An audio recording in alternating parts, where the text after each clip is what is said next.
What is going on, guys? Jack here, and welcome back to episode number 41 of Park to Prem here with Nottingham Forest. Today we've got the start of season number 12. We've been busy in the transfer market and we have new aspirations for this year. Of course, a disappointing season last season which saw us finish 5th. That is in fact our media prediction for this year. So the media, compared to last year where we were predicted to finish 8th, think our team is a little bit stronger. In terms of the board's expectations, you can see here they want us to qualify for the Europa League, and in the Europa League itself, which of course we are unfortunately competing in this year, they expect us to reach the quarter-final. That is something that I think we can be striving towards this season, and well, hopefully we're going to be capable of doing it. Anyway, you may have noticed a new face or two on this screen here. I feel like I want to talk firstly about the new hot prospect, Bill Summers, a player who was playing at Manchester United, but they had not offered him a full senior deal. He'd come through, I assume, in their most recent youth intake. He was on a youth deal. I was able to sign him and pay some compensation. In the end, I've shifted out £3 million for him. I'm very, very excited, everyone. He looks absolutely exceptional. Little bit of work to do, I suppose, in the mental department, but fairly professional personality. I've got very high hopes for this 16-year-old. I would not be surprised to see him playing in the first team before too long. But shall we talk about the other transfers that have been going on? Because there has been a fair few. And in fact, we got some late business done at the tail end of last season, which of course shows up on the wrong season on this screen here. So we have to talk about it now. You can see just looking at some of the transfers that we've done, we've loaned out a load of players in traditional fashion.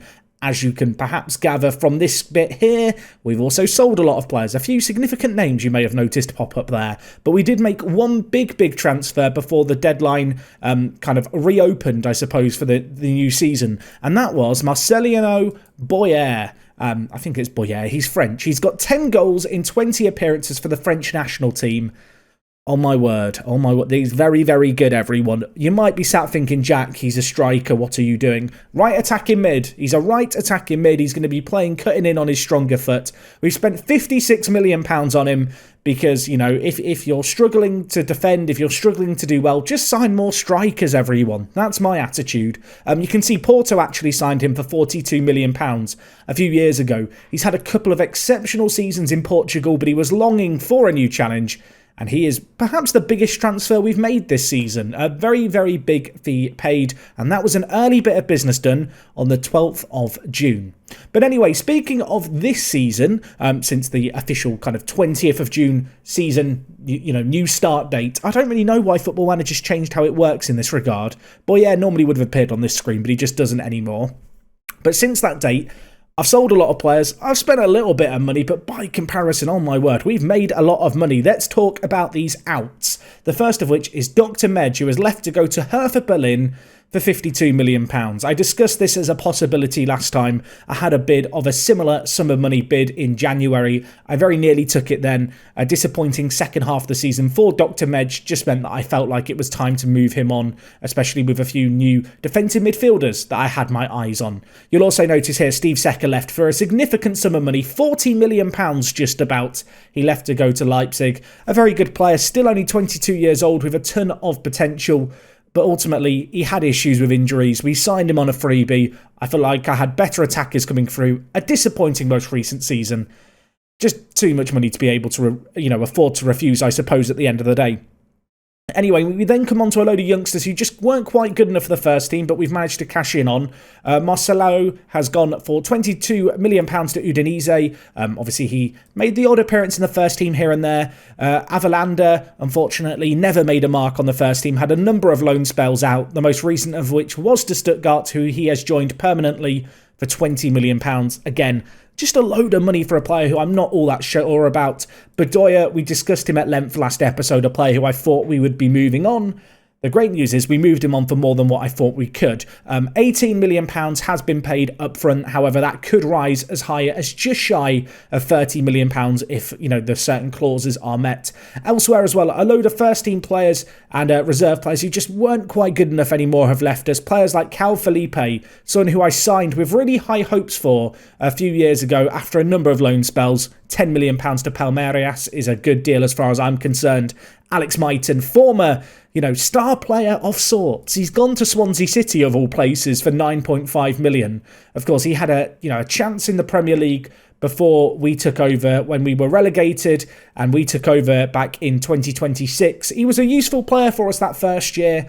Truth be told, for the last few years, he's really just been a player helping us meet the homegrown player quota, so quite happy to cash in on him for £9 million.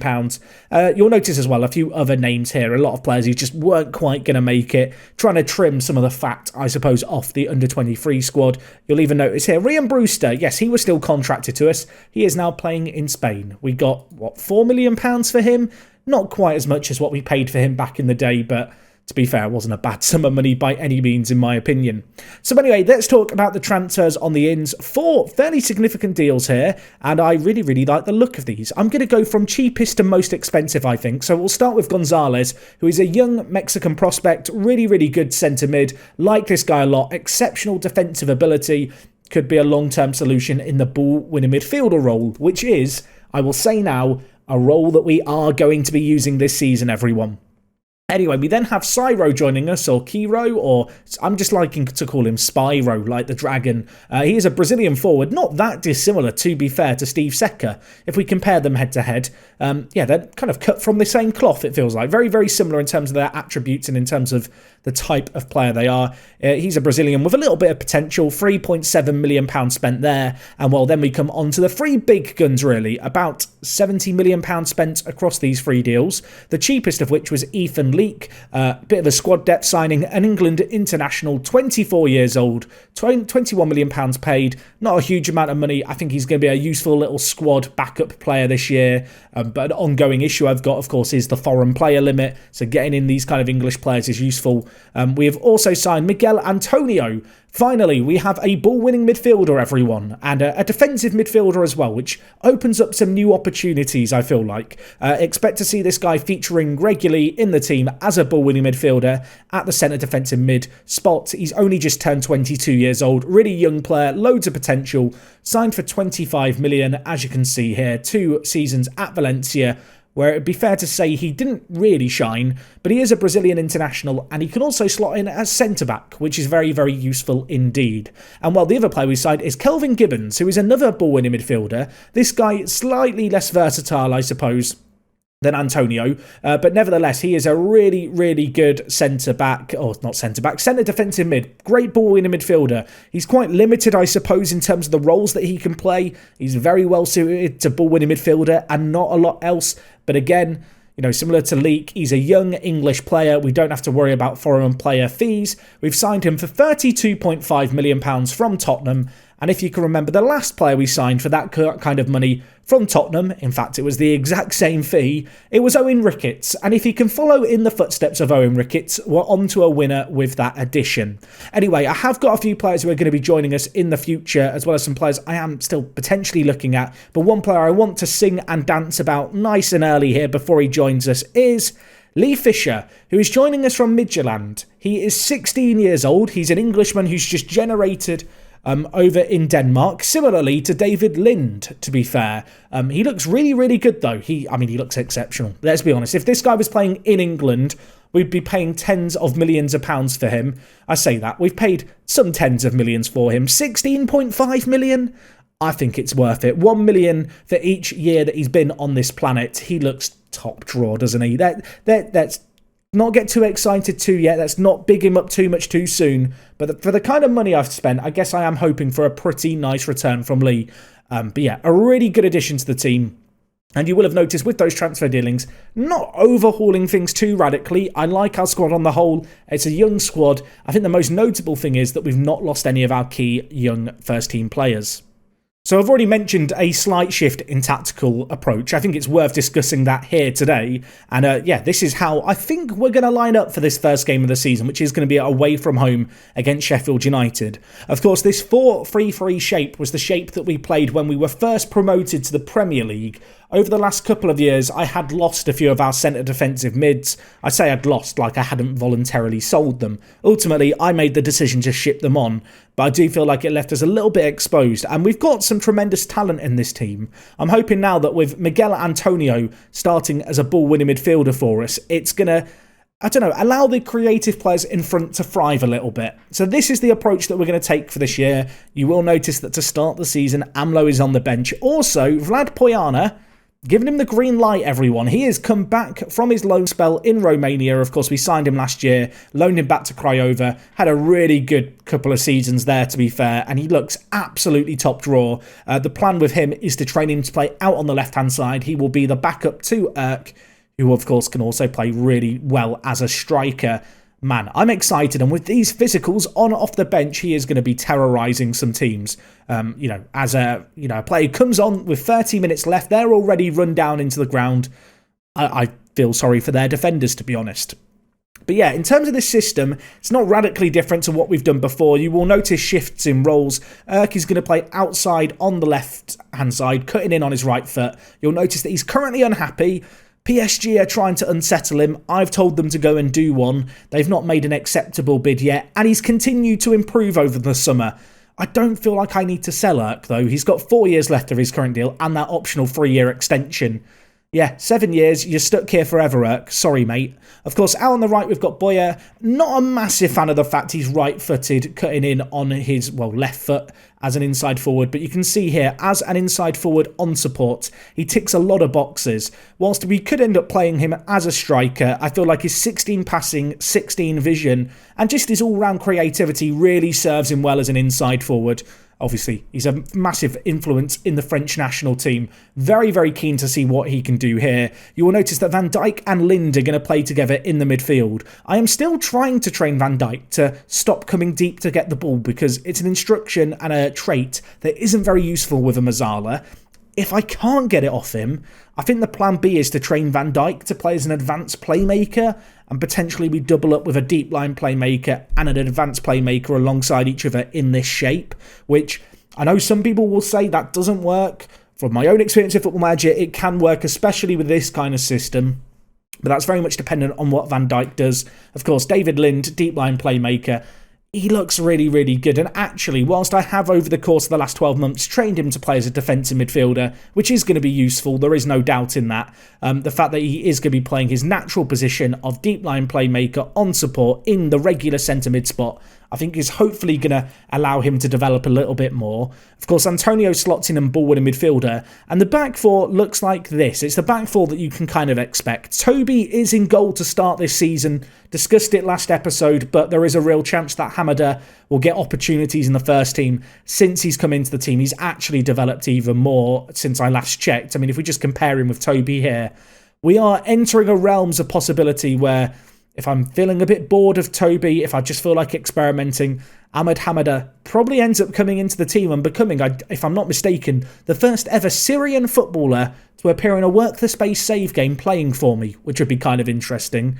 Of course, the rest of the back four is fairly standard. Silva came in last year, didn't rock my socks off, didn't blow my mind, but he's back in this year. I'm hoping, second season, going to have got into his groove a little bit more. Of course, he's going to be playing alongside Piotra, who has signed a new deal at the club. That's one thing that we have battled with this season, is the fact there are players who have kind of looked around the dressing room and gone, hang on a minute, I'm worth a bit more than I'm being paid. So I have slowly started to up the wages that we can afford to pay.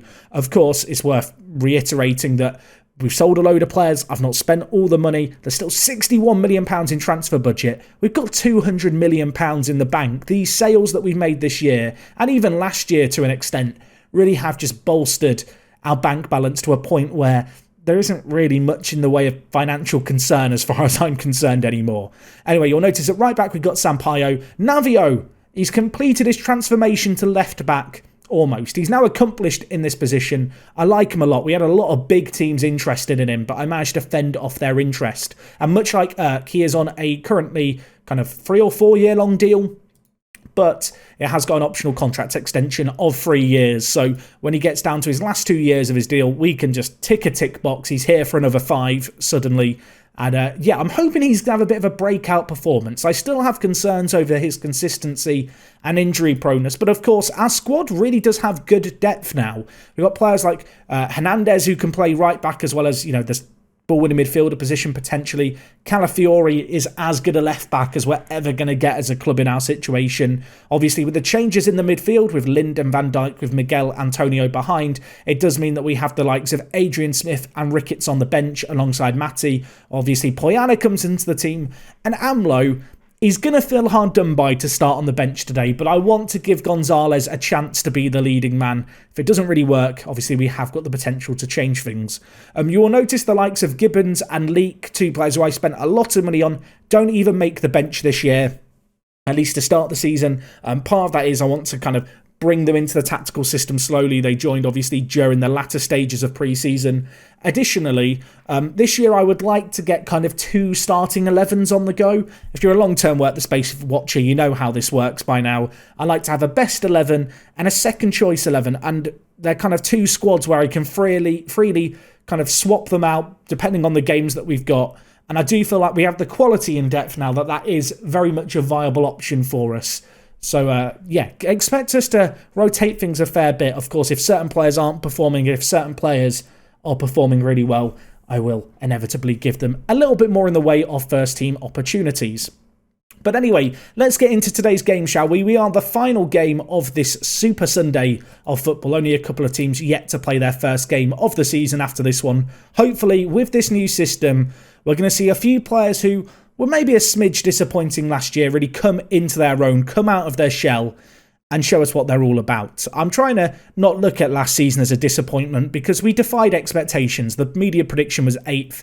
We finished 5th. Of course, I'm still a bit bitter about the lack of Champions League football. But what I would say is that kind of going into a game like this today, the media expectation has gone up. They expect us to finish top 5.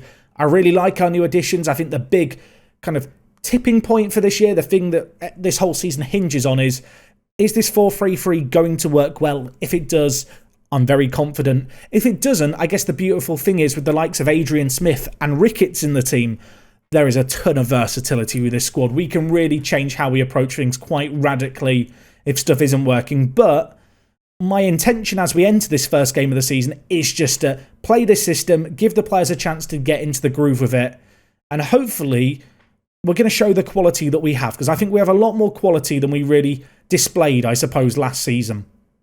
Anyway, chance here early on. 2 minutes gone. Navio forward to Erk. Out on the left-hand side to Lind. Now with Van Dijk. Gonzalez plays it to Boyer, who hits it. It's a goal on his debut after 2 minutes. I think that was on his weaker foot as well. I mean, that's the kind of football we want to see.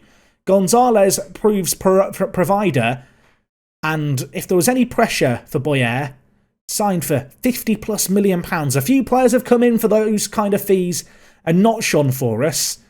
I mean, it's not a bad finish. I think Ramsdale could have done a little bit better, but it's a goal on his debut after 2 minutes, everyone.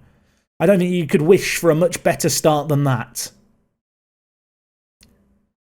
Still the only shot on target after 15 minutes, but I'm not going to be mad. We've not given up any opportunities. We've got a set piece of our own here.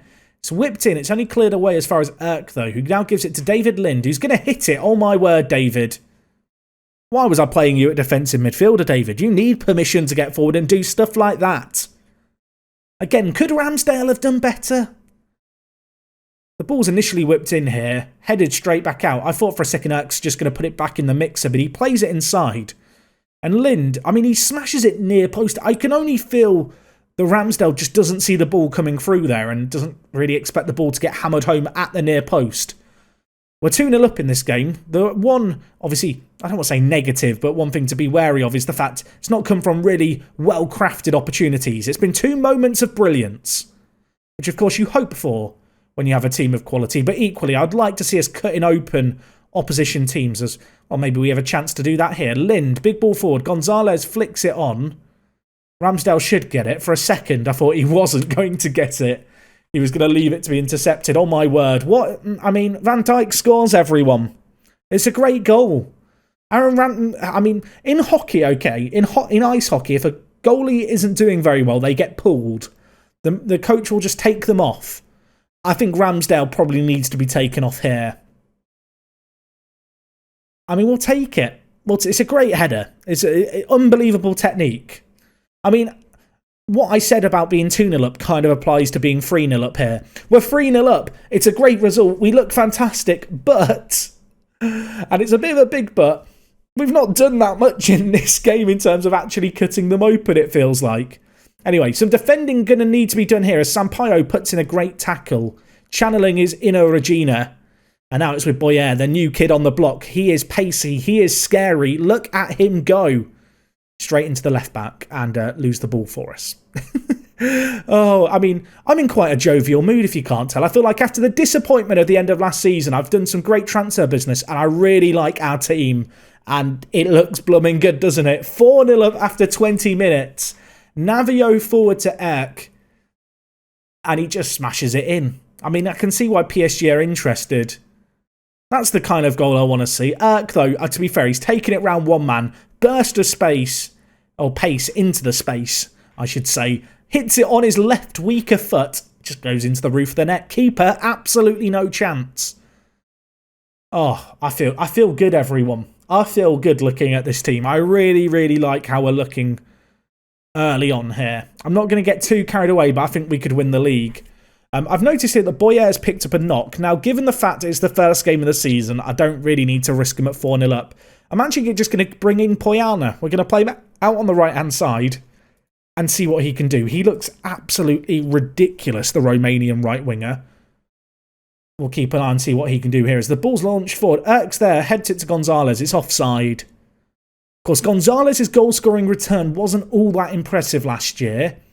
It'd be fair to say that this year it's been equally kind of meh so far. We're 4-0 up. He's not had a goal yet.